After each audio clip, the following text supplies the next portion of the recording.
पूर्वांचल के लोग जो है कन्हैया कुमार को जी जान से चाहते हैं। कन्हैया कुमार जो है जाएंगे जीत के पार्लियामेंट में तो जनता के हक और अधिकार की मुद्दा उठाएंगे, रोजगार की बात करेंगे। बात है रिंकिया के पापा का टाइम आ गया वापस। भोजपुरी इंडस्ट्री उन्हें बुला रही है, बेबी बियर पी के नाचे छम छम छम उन्हें गाने बुला रहे हैं। तोरा रहेगा उठा दे रिमोट से। जो किसान अन्नदाता है, धरती पर का भगवान है, जो पूरे देश को भोजन 56 भोग कराते हैं और दुनिया को भी भोग कराते हैं, उस किसान को भी आतंकवाद कहते हैं। अरे मनोज तिवारी के सामने अच्छे धुरंधर शीला दीक्षित जैसे हार के चले गया तो ये इसको कौन जानता है, देशद्रोही को, ऐसे राष्ट्रद्रोही देश और ऐसे को शरण देने वाला कांग्रेस ही हो सकता है जो कहे भारत तेरे जेनू में भारत तेरे टुकड़े होंगे।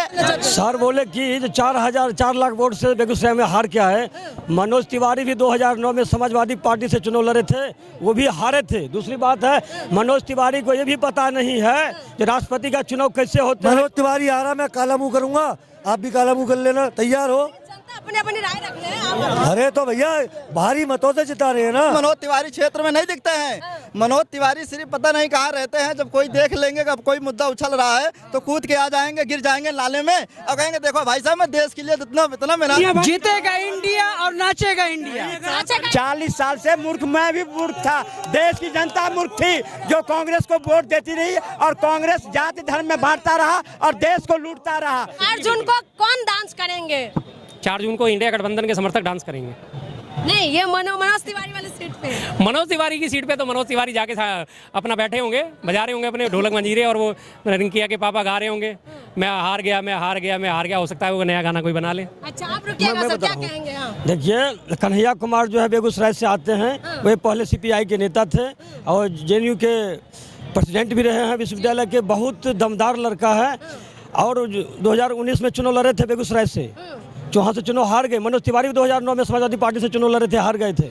लेकिन कन्हैया कुमार के हारने के बाद ही पूरे देश में उसका दबदबा है। वे पॉलिटिकल आदमी हैं, वो PhD किए हुए हैं, राजनीति के मंजे हुए खिलाड़ी हैं और पूर्वांचल के लोग जो है नॉर्थ ईस्ट में ज़्यादा हैं। 28% जो है ना पूर्वांचल के लोग रहते हैं और पूर्वांचल के लोग जो है कन्हैया कुमार को जी जान से चाहते हैं। कन्हैया कुमार जो है जाएंगे जीत के पार्लियामेंट में तो जनता के हक और अधिकार की मुद्दा उठाएंगे, रोजगार की बात करेंगे, कानून की बात करेंगे, महिला सुरक्षा की बात करेंगे, महंगाई कम करेंगे, किसानों को MSP दिलाने का काम करेंगे। लेकिन दोनों तो पूर्वांचल नेता हैं। पूर्वांचल है, सुने एक मिनट, मनोज तिवारी नाचने गाने वाले हैं। पॉलिटिकल में देखिए राजनीतिक लोगों का दर्जा सर्वश्रेष्ठ होता है, वो दमदार होता है, जनता उसको लाइक करती है। जो कॉन्स्टिट्यूशन को जानता हो, जो संविधान को जानता हो, देश के मौलिक अधिकार को जानता हो, नीति निर्देशक तत्व को जानता हो, अपना कर्तव्य अधिकार को जानता हो, और उनको ने लोग चुन के देगा। वो तो गाने बजाने वाले लोग हैं, नचनिया आदमी है। नचनिया आदमी पॉलिटिक्स क्या करेंगे? देशभक्त और देशद्रोही दोनों आमना सामना होगा, इस तरीके की बयानबाजी भी हो रही है। किसके लिए कहा जा रहा है देशद्रोही?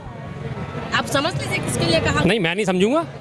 मेरी नज़र में तो दोनों ही देशभक्त हैं। मैं देशद्रोही किसी को नहीं ठहराऊंगा। देखिए सीधी सी बात है, मैं दोनों में से किसी को भी देशद्रोही नहीं ठहराऊंगा। वो अगर वो भी देशभक्त हैं तो वो भी देशभक्त हैं। देश में रहते हैं, देश के लिए दोनों ने कभी कोई गलत बयानबाजी नहीं करी, तो मैं दोनों को देशभक्त कहता हूँ। लेकिन कुछ लोग अब इस बात के मैं समझ रहा हूँ आपका इशारा कि कन्हैया कुमार को देशद्रोही कहा जाता है। उनके ऊपर आरोप लगते हैं कि वो टुकड़े गैंग के सदस्य हैं या उन्होंने टुकड़े की बात करी। हाँ जी, क्लियर हो गया ना, वही मैं आ रहा हूँ इसी बात पे। हाँ जी। तो सबसे पहले इन्होंने दिल्ली सरकार ने अपनी कमेटी बिठाई थी। दिल्ली सरकार की कमेटी में वो पाक साफ निकले। दिल्ली सरकार ने अपनी कमेटी की रिपोर्ट भेजी LG साहब को, LG साहब ने उसे एक्सेप्ट करा। दिल्ली पुलिस ने अपनी जांच करी, दिल्ली पुलिस ने उनको क्लीन चिट दी। तो फिर वो कहाँ से देशद्रोही साबित हुए? क्या मानते हैं, किन की बातों को मानते हैं? शर्मा जी की बात शर्मा जी की बात तो सही है। मैं बता रहा हूँ, सुनो, अगर कन्हैया कुमार देशद्रोही होता, टुकड़े गैंग के सरदार होते, तो कन्हैया कुमार का स्टेटमेंट आप जान लोग। उन्होंने कहा कि इनका ही राष्ट्रपति हैं, उपराष्ट्रपति हैं, प्रधानमंत्री, उप प्रधानमंत्री, पुलिस है, प्रशासन है, केंद्र में सरकार है और दिल्ली की पुलिस भी इन्हीं की है, तो हमको पकड़ कर जेल में क्यों नहीं डालते हैं? उन्होंने डंके के चोट पर कहा कि मैं देशद्रोही नहीं हूँ, मैं देश का सम्मान करता हूँ, देश के नौजवानों के रोजगार की मुद्दा उठाता हूँ, जब किसान के लिए MSP की बात करता हूँ, महंगाई कम करने की बात करता हूँ। इन्होंने कहा था कि हवाई चप्पल पहनने वाले हवाई जहाज से चलेंगे, 2022 तक में सबके सिर के ऊपर छत होगा, पैर के नीचे जमीन होगी, शानदार शिक्षा होगी, शानदार स्वास्थ्य होगा। मुद्दा पर सुनो ना, तो कन्हैया कुमार ये आवाज़ उठाने वाले हैं। देखो मोदी सरकार के खिलाफ जो बोलते हैं, जब पूछते हैं 2 करोड़ रोजगार कहाँ गया, महंगाई कम क्यों नहीं है, बेरोजगारी क्यों है, किसान आत्महत्या क्यों कर रहे हैं, माँ बेटी के साथ बलात्कार क्यों हो रहा है, पालमान बेटी जिन्होंने मेडल ला करके देश का मान बढ़ाया उनका आपने सम्मान क्यों नहीं किया। तो इस बिंदु पर जब आवाज़ उठाते हैं तो उनको देशद्रोही कहते हैं। किसान तक को, जो किसान अन्नदाता है, धरती पर का भगवान है, जो पूरे देश को भोजन 56 भोग कराते हैं और दुनिया को भी भोग कराते हैं, उस किसान को भी आतंकवाद कहते हैं। हाँ जी, क्या कहेंगे, कौन जीतेंगे? मैं कहूँगा कन्हैया कुमार जी का बेगूसराय में तो पेंट उतर गया। 4 लाख वोट से हार के आए हैं। 4 लाख वोट से गिरिराज सिंह ने हरा के भेजा उनको वहाँ से। अब पूर्वी दिल्ली में आए हैं लड़ने के लिए, तो यहाँ उनके अंदर के चड्ढी उतरेगा। और शर्मा जी अग्रिम बधाई दिए हैं। मैं शर्मा जी को इनवाइट कर रहा हूं कि कॉन्स्टिट्यूशन सेंटर हमने 4 जून तक के इसलिए बुक करके रखे हैं ताकि उसमें जश्न मनेगा। और मनोज तिवारी, अरे मनोज तिवारी के सामने अच्छे धुरंधर शीला दीक्षित जैसे हार के चले गया। तो ये इसको कौन जानता है देशद्रोही को, जिसका वीडियो देखो भला, इसको देख के देश की जनता कोई कबूल करेगा? कबूल करेगा? और ये घूमेगा। ये जिस कॉलोनी हम रहते हैं अपने संसदीय क्षेत्र में, जिस कॉलोनी में जाएगा वहां से पिट के जाएगा वो, ऐसे देशद्रोही हो, पिट के जाएगा वो। और मैं बता दूं ना, ऐसे राष्ट्रद्रोही देश और ऐसे को शरण देने वाला कांग्रेस ही हो सकता है जो कहे भारत तेरे जेएनयू में भारत तेरे टुकड़े होंगे, भारत तेरे टुकड़े होंगे। सलाखों के नीचे डाला गया था उस व्यक्ति के यहाँ आकर के वकालत उसको टिकट दे रहा है। इससे सोच सकता है कि कांग्रेस की मानसिकता क्या है। कांग्रेस को कोई कैंडिडेट नहीं मिला, कांग्रेस को कोई वहाँ लड़ने के लिए तैयार नहीं हुआ। मनोज तिवारी के काम के बारे में पूछो, हमसे पूछो। 14,000 करोड़ अगले लगाया वहाँ पर में, जहाँ पर जिस संसदीय क्षेत्र में एक सेंट्रल स्कूल होता था, आज 3 सेंट्रल स्कूल है। आज देखिए एलिवेटेड रोड देखिए, मेट्रो देखिए, उसके स्कूल मेट्रो किसने बनाया? मेट्रो मनोज तिवारी ने लाया। जाके आप खजूरी में जाके सर्वे करके आओ, देखो एलिवेटेड रोड देखो आप, और न जाने सबोली स्टेशन देखो आप। 14,000 करोड़ लागत से करा। पार्टी इसलिए उसे रिपीट तीसरी बार करी है, ऐसे नहीं करा। और ऐसे सख्त कहा एक तिवारी 100 पे भारी। ये कहे कि कन्हैया कुमारी, ये कन्हैया कुमारी मनोज तिवारी 100 पर भारी है। मनोज तिवारी सब में भारी। आ रहे कोई बात नहीं जी, कहने से इसका कुछ नहीं आता। इन्होंने बात करी है 14,000 करोड़ रुपए की बात करी। दिल्ली का बजट ही 70,000 करोड़ का है। इन्होंने मेट्रो का श्रेय भी उनको दे दिया मनोज तिवारी को। एलिवेटेड रोड का भी, जो कि national highway authority of India बनाती है, उसका श्रेय भी इन्होंने मनोज तिवारी साहब को दे दिया। इन्होंने सेंट्रल स्कूल का, जो सेंट्रल स्कूल खुलते हैं केंद्रीय सरकार के थ्रू, उसका श्रेय भी इन्होंने मनोज तिवारी साहब को दे दिया। जो सांसद के काम होते हैं वो गिनवाओ ना साहब, केंद्र सरकार के काम मत गिनवाओ, जो सांसद के काम है वो गिनवाओ। एक तिवारी सब में भारी। कहने से कुछ नहीं होता जी, कहने से क्या है। मैं भी कह सकता हूँ कन्हैया कुमार सब पे भारी, तिवारी पे भी भारी, और बोलिए कहने में क्या है। रुकिएगा, हाँ जी बोलिए, क्या कहना चाहते हैं? सर बोले कि जो 4 लाख वोट से बेगूसराय में हार क्या है। मनोज तिवारी भी 2009 में समाजवादी पार्टी से चुनाव लड़े थे, वो भी हारे थे। दूसरी बात है, मनोज तिवारी को ये भी पता नहीं है कि राष्ट्रपति का चुनाव कैसे होते हैं, कितना आर्टिकल्स में होते हैं, आपातकाल में कौन कौन आर्टिकल्स लगता है, राष्ट्र सुरक्षा में कौन कौन आर्टिकल्स लगता है, कोई पता नहीं है। उन्होंने उत्तर ईस्ट में क्या काम किया? घर में हार के आया, जो सुनो, घर में हार के कोई काम नहीं किया। करेगा जो घर में हार के, जो घर में हार के आया वो बाहर। अरे सर, मनोज तिवारी भी तो हारे हैं, नहीं हारे हैं क्या? चुनाव नहीं हारे हैं क्या? आज पूर्वी दिल्ली में कांग्रेस को सुनो, मैं हम वहाँ रहते हैं, पूर्वी दिल्ली में कांग्रेस को पोलिंग एजेंट तक नहीं मिल रहा है। पोलिंग एजेंट जो बैठता है ना, वो तक नहीं है। हमसे पूछो आप, कहाँ वो शीला दीक्षित से बड़ी लीडर कांग्रेस को कोई नहीं। और संदीप दीक्षित और ये क्या कहता है जयप्रकाश अग्रवाल, इस सब ने मनोज तिवारी के सामने लड़ने से मना कर दिया। कहा मैं पूर्वी दिल्ली नहीं लड़ूंगा। और कन्हैया कुमार को तो थोपा है, वो तो ऐसे आया है, जैसे आया है ऐसे चला जाएगा। उसकी हिम्मत नहीं है कि लेकिन उनका धुआंधार भाषण तो वायरल होते रहते हैं। अरे धुआंधार भाषण तो शर्मा जी का वायरल होता है। क्या इनको टिकट मिल गया? इनको मिल जाए टिकट, ये मिल जाते, ये भारी पड़ते। लेकिन कन्हैया, हाँ मानते हैं, लेकिन कन्हैया आज शर्मा जी जितनी वकालत कांग्रेस के करते हैं, कांग्रेस को डूब मरना चाहिए। ऐसे लोग को उतार देते तो हम भी साथ इनके लग लेते। लेकिन उस व्यक्ति के साथ लगा है जिस कॉलोनी में जाएगा उसके शीशे टूटेंगे, उसके ऊपर पत्थर पड़ेंगे, कहेंगे ये देश दो ही आया। इस तरीके की बातें जो हाँ, इस तरीके कन्हैया कुमार युवाओं का चहेता है। यह देश 65% नौजवानों का देश है। यहाँ का पानी, यहाँ का जवानी कन्हैया कुमार को दी जान से चाहता है। कन्हैया कुमार जो है ना उत्तर पूर्वी दिल्ली से चुनाव जीतेगा और भारी मतों से जीतेगा, इसलिए वह दमदार नेता है। कांग्रेस का जो है तो पूरा दिग्गज नेता है। वो जो है उस पार्लियामेंट में जब जाएगा तो देश का तकदीर और तस्वीर को बदलने का काम करेगा। अजी 4 जून को कन्हैया कुमार हारे तो आप क्या हारोगे? चलो मनोज तिवारी हारा, मैं काला मुंह करूंगा, आप भी काला मुंह कर लेना। तैयार हो? अपनी अपनी राय रख ले। अरे तो भैया भारी मतों से जिता रहे हैं ना। हम कह रहे हैं मनोज तिवारी 1 वोट से जीतेगा, लेकिन जीतेगा। ये भारी मतों से जिता रहे हैं। भैया कुछ कह लो, आप बताओ। मैं अपना मुंह काला करूंगा, आप अपना मुंह काला कर लेना। 4 जून को मैम 4 जून को ना शर्मा जी मिलेंगे, ना कांग्रेस के चमचे मिलेंगे। 4 जून को ना शर्मा जी मिलेंगे, ना कांग्रेस के चमचे मिलेंगे।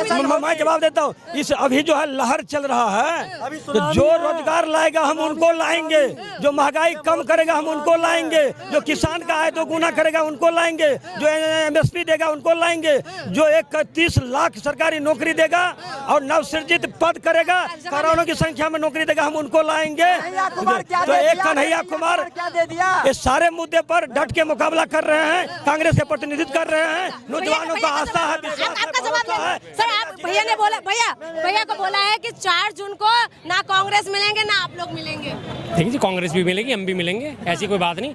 हम पीछे पीठ दिखाने वालों में से नहीं है, साफ बात है। रही बात ये तो आपसी बात है, वोटिंग जनता ने करनी है। जीते कोई भी, जीतेंगे। इस बार इंडिया गठबंधन हर हालत में आएगा ही आएगा, और दिल्ली की 7 सीट पे इंडिया गठबंधन जीतेगा। क्या जनता का विश्वास अभी भी है? नहीं, जनता का विश्वास, आप अगर इनकी बातें करी जाए, 2-4 लोगों की आप बात पे यकीन करते हो तो अलग बात है। इंटरनल सर्वे अभी आपने देखा होगा, RSS का एक इंटरनल सर्वे हुआ था जो पब्लिश हुआ है। हालांकि ये क्या 2 बार वो मामूली सा हल्का सा सोशल मीडिया पे चला और एक आध अखबार ने किसी ने छापा। RSS का अपना इंटरनल सर्वे, ऑल ओवर इंडिया में RSS की शाखाएं हैं, ऑल ओवर इंडिया में उसके कार्यकर्ता है। मानते हैं साहब, ठाकुर साहब भी मानते हैं इस बात को। उनके अपने सर्वे में मात्र उन्हें 180 सीट मिल रही हैं। बताइए, अब 180 सीट मिल रही हैं। दिल्ली का भी 2 सीट कम हाँ जी, दिखा रहे थे। हाँ जी, हाँ जी, 2 दिखा रहे थे, लेकिन वो भी अब इनके हाथ से छिटक गई हैं। बस वो तो टाइम की बात है साहब, इसमें कोई बड़ी बात मनोज तिवारी को मैंने सिर्फ देखा था किसी फिल्म में डांस करते हुए, नगाते हुए देखा था। मनोज तिवारी क्षेत्र में नहीं दिखते हैं। मनोज तिवारी सिर्फ पता नहीं कहाँ रहते हैं। जब कोई देख लेंगे कि अब कोई मुद्दा उछल रहा है तो कूद के आ जाएंगे, गिर जाएंगे नाले में और कहेंगे देखो भाई साहब, मैं देश के लिए इतना मेहनत कर रहा हूँ, सालों में नाले में गिर जा रहा हूँ। अब मनोज तिवारी इस बार अगर चुनाव लड़ रहे हैं, कन्हैया कुमार जी चाहे कुछ भी हो, युवा इंडिया गठबंधन का प्रत्याशी है, चुनाव लड़े और पता चल जाएगा कौन जीतेगा। मनोज तिवारी का हवा दूर दूर तक नहीं दिखाई देंगे इस बार। कह रहे कि मनोज तिवारी रिपीट हुई है। काम नहीं करते मनोज तिवारी, उनके क्षेत्र में चली जाओ। हम रहते हैं, सुनो, बुराड़ी के इलाके से मैं आता हूँ। सुनो भाई, हमारे इलाके में आते हैं हम, तो मनोज तिवारी को भाई तो नहीं जानते हैं। मनोज तिवारी सुनो, एक मनोज सिंगर थे, वो क्या है? मनोज तिवारी तो आते ही नहीं क्षेत्र में। मनोज क्यों लग रहा है, क्यों आते हैं? उनका शकल कोई नहीं देखा है। मैम सुनो, ये बीजेपी वाले को इतना दिक्कत है, अगर इनके पक्ष में रहो तब तो वाह भाई है, अगर इनके खिलाफ बोल दो तो भाई कहेंगे देशभक्त नहीं है, विरोधी है ये भाई साहब। अब जितने देशभक्त विपक्ष में, सुनो मैम, ये जितने विपक्ष में, अंकल जी चुनाव लड़ लियो, चुनाव सुनो, हार जीत तो लगी रहती है, चुनाव लड़ दिया। तुम भी 2 सीट में थे कभी, अपना भी दिन याद करो, तुम भी कभी 2 सीट में थे, हम 2 हमारे 2, याद कर लेना। अगर आज तुम हमें कह रहे हो ना, तुम भी बगल में बैठ जाओगे, दिन दूर नहीं है। घमंड इतना मत करो, बीजेपी वाले हारोगे, चुनाव है, हार जीत लगी रहती है। 24 सरकार बन गई ना, तो उन्हें सीधा ये बोलेंगे हम 2 और हमारा एक ही, और 34 में बन गई तो ये बोलेंगे अब तो कुछ भी नहीं। बेरोजगारी में मत, बीजेपी से बेरोजगारी पे मत पूछो, युवाओं को नौकरी पे मत पूछो। बेरोजगारी में अभी सवाल किया था तो जो बीजेपी के नेता उन्होंने ये बोला है कि मोदी जी का भी बच्चा नहीं है और योगी बाबा भाई सबका साथ, और सुनो मैंने, सबका साथ, अमित शाह का बेटे का विकास, राजनाथ सिंह का बेटे का विकास, ये है उनका विकास, सारा कागजों पे होता है। मोदी जी को तो खाम खा इस बार बदनाम करने के लिए प्रचार करवा रहे हैं। अगर हिम्मत हो तो अपने नेताओं से करवाओ प्रचार, तब मैं जानूं। अगर मोदी जी किसी क्षेत्र में ना जाए, 1 सीट निकालना इनका मुश्किल हो जाएगा। नहीं है, अगर उदाहरण नहीं है तो दिल्ली में ललकार का चुनाव होगा, दिखाएगा कौन जीता है। केजरीवाल को जेल में नहीं तुम 7 समुंदर ले जाओ, फिर भी जीतेगा केजरीवाल, जीतेगा भाई। केजरीवाल चोर भी है, कुछ नहीं है भाई, और युवाओं से पूछो, जाओ सुनो, बस्तियों में जाओ मैम, सारी महिला कह रही है, सुनो अगर सारी सुनो ये जो सुनो ये जो सारे सुनो ये पहले जाओ जनता के बीच में जाओ। हम तो सुनो मैं तो इसलिए क्या है, मैं तो किसी पार्टी का सदस्य नहीं हूँ, लेकिन मुझे सच्चाई बोलना था, बोल दिया। और सच्चाई बोलने वाला इतिहास में नाम लिखा जाता है। मजाक लगाने वाले में से 4 जून को कौन डांस वाले में से हूँ। 4 जून को कौन डांस करेंगे ये बताइए। देश की जनता तय करेगी, देश की जनता। ये बीजेपी वाले क्या करेंगे? सुनो, बीजेपी वाले जब हारेंगे ना, सारे वो देख लेना विपक्ष में आ जाएंगे। एक नेता तो पैदा नहीं कर सकते हैं। ये अपना ईमानदारी से बताते, जमीनी हकीकत ने कौन से नेता टिकट दिया है? ये सब कांग्रेस के जितने नेता थे उनको सब ये लोग चुनाव लड़ा रहे हैं। चक्की पीसी वाले को कहते थे, उसको अशोक जो वहाँ का महाराष्ट्र का है, चक्की पीसी वाले को तो माला फूल पहना रहे हैं। जो बेचारे जो आज़ादी में क्या, राहुल गांधी से सवाल पूछा जाता है, राहुल गांधी क्या गुनाह है? राहुल गांधी न प्रधानमंत्री है न मुख्यमंत्री है। राहुल गांधी से क्यों सवाल पूछा जाता है? राहुल गांधी सवाल पूछने का बीजेपी वाले का इतना शौक है तो उनको प्रधानमंत्री बना के दिखाओ, पूछो सवाल। मोदी जी हैं तो मोदी जी से सवाल होगा ना। बड़े नाराज है आप मोदी जी से नाराज तो हमारे युवा लाठियां खा रहे हैं वहाँ इलाहाबाद में लेके। और भाई साहब आगे कह रहे हैं मोदी ने बहुत किया। जो जिसके माँ बाप देखो जमीन बेच के, कर्जा लेके, गाना गुड़िया बेच के पढ़ाते हैं, उनके बच्चों से पूछो जो नौकरी नहीं पाता, जो जिंदगी भर तैयारी करता है, बेचारा बेरोजगार रह जाता है। और आज बीजेपी वाले कोई नहीं बोलेगा इनको। ये अगर जमींदारों के बेटे नहीं होते ना, सुनो मैम, सॉरी मैम, अगर जमींदारों के बेटे नहीं होते, इनको पता चल जाती कैसे नौकरी किया जाता है। जिनका जो गरीब आदमी है उसकी ये लोग दर्द नहीं जानते, बीजेपी वाले नहीं जानते। अगर 4 तारीख को क्या होगा? 4 तारीख को जीतेगा इंडिया और नाचेगा इंडिया। 4 तारीख को आएगा तो मोदी आएगा और कोई नहीं आएगा।